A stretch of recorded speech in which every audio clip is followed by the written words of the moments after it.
Assalamualaikum warahmatullahi wabarakatuh. Sahabat Islam, pasti kita sudah mengetahui bahwa akan datangnya hari kiamat. Terjadinya hari kiamat adalah salah satu rukun iman yang wajib kita percayai. Hari kiamat adalah salah satu peristiwa besar yang akan terjadi, dan tidak ada yang bisa menghindarinya, tidak akan ada manusia yang selamat.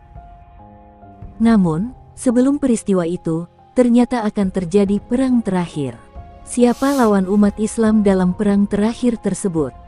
Seberapa dahsyat perang yang akan terjadi pada saat itu?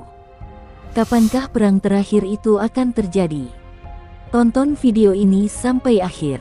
Dan jangan lupa bagikan kepada sahabat ataupun keluarga kalian.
Peristiwa apa yang akan terjadi sebelum hari kiamat datang?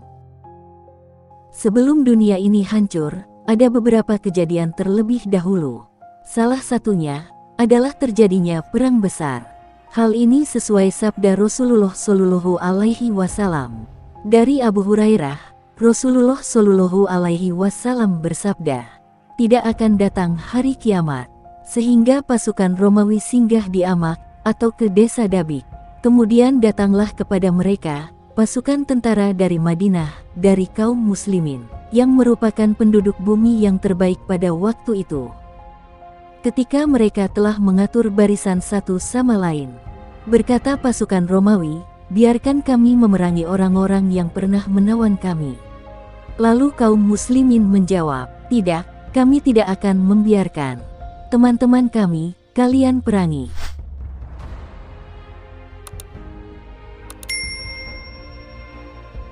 Dua perang akan terjadi sebelum kiamat adalah Perang Al-Makamah Al-Kubro dan Perang Armageddon. Lalu, kapan terjadi Perang Al-Mahkamah Al-Kubro? Perang ini adalah perang besar pertama yang akan terjadi.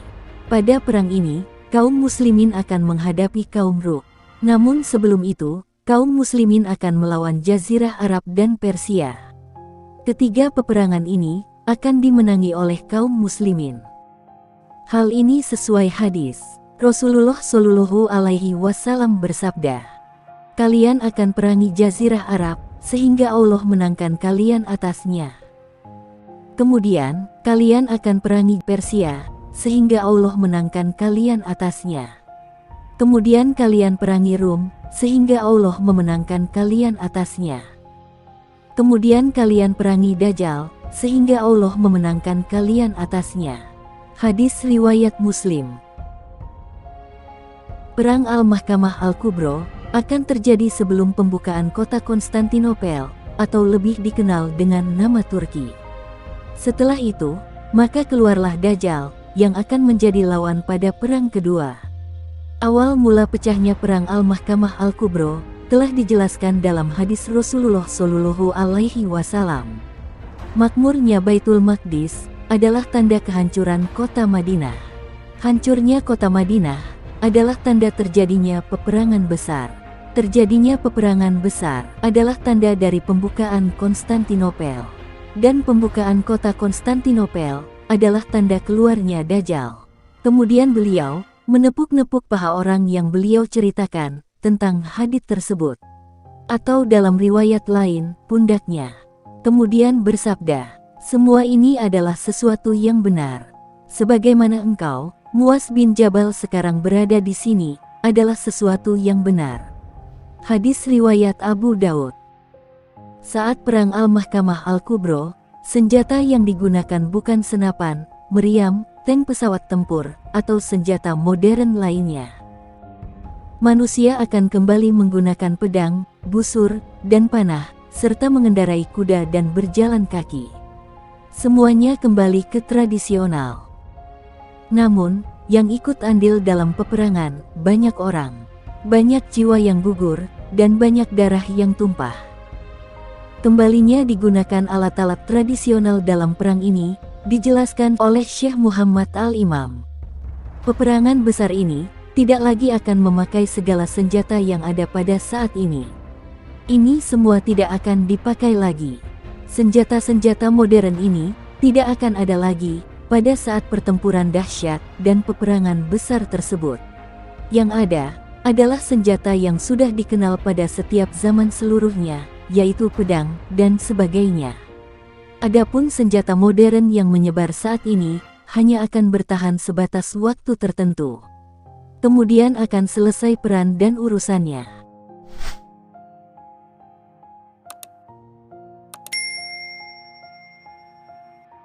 Walaupun akan berperang dengan bangsa Rum, dan akhirnya kaum muslimin akan berdamai dengan mereka.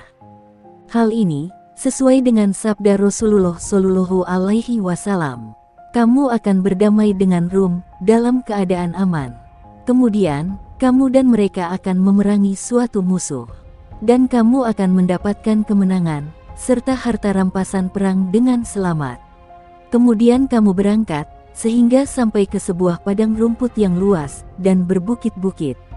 Maka seorang laki-laki dari kaum salib, mengangkat tanda salib, seraya berkata, "Salib telah menang." Maka marahlah seorang laki-laki dari kaum muslimin kepadanya. Lalu ia mendorongnya, dan jatuh.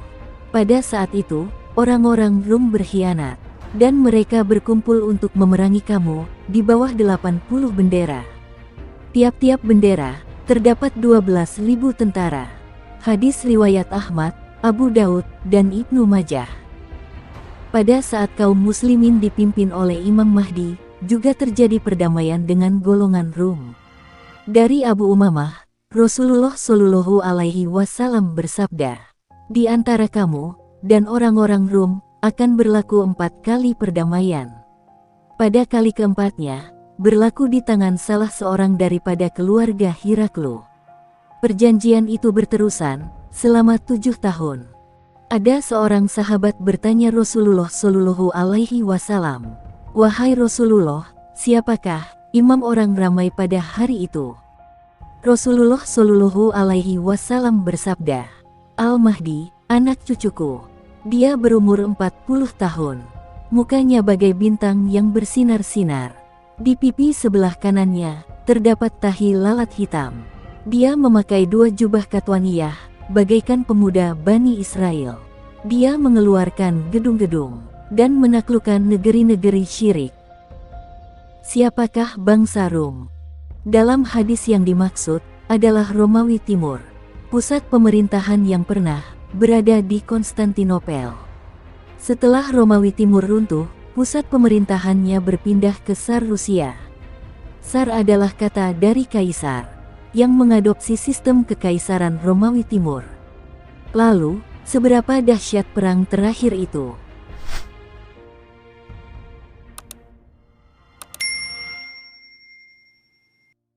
Perang terakhir yang akan dihadapi umat muslim adalah Perang Armageddon. Pada perang ini, kaum muslim akan melawan Dajjal. Perang ini disebut Armageddon karena terjadi di Bukit Magedon, Palestina.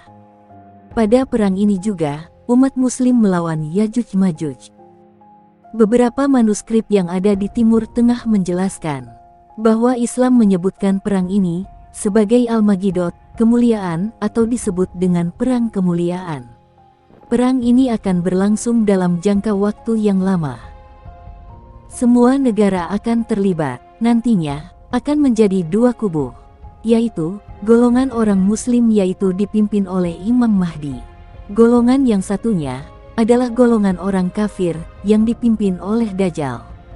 Di tengah peperangan itu, Allah Subhanahu wa Ta'ala menurunkan pertolongan dengan mengutus Nabi Isa alaihi salam. Tujuan turunnya Nabi Isa alaihi salam adalah untuk membunuh Dajjal. Hal ini sesuai hadis Rasulullah Shallallahu alaihi wasallam. Nabi Isa alaihi salam turun di tengah golongan yang dimenangkan, yang berperang di jalan hak dan berkumpul untuk memerangi Dajjal. Hadits riwayat Muslim, Ahmad, Abu Awanah, Ibnul Jarud, dan Ibnu Hibban. Nabi Isa alaihi salam akan turun di Menara Putih yang terletak di sebelah timur kota Damaskus di Syam. Kedatangan Nabi Isa alaihi salam telah dikabarkan Rasulullah Shallallahu alaihi wasallam lewat sabdanya, "Sekelompok dari umatku akan tetap berperang dalam kebenaran secara terang-terangan sampai hari kiamat." Sehingga turunlah Isa bin Maryam. Maka berkatalah pemimpin mereka, Al-Mahdi, "Kemarilah dan imamilah sholat kami." Ia menjawab, "Tidak, sesungguhnya sebagian kamu adalah pemimpin terhadap sebagian yang lain." Sebagai suatu kemuliaan yang diberikan Allah kepada umat ini, Ahmad Muslim dan Ahmad. Dikabarkan pula bahwa setelah mengalahkan Yajuj dan Majuj, Nabi Isa alaihi salam pun wafat. Perlu kita ketahui, perang terakhir nanti akan melibatkan kaum muslimin, Imam Mahdi, dan Nabi Isa alaihi salam. Sahabat Islam, sudah siapkah kita menghadapi perang itu? Lalu, kalian sudah menyiapkan apa untuk menghadapi perang itu? Wallahu a'lam bishawab.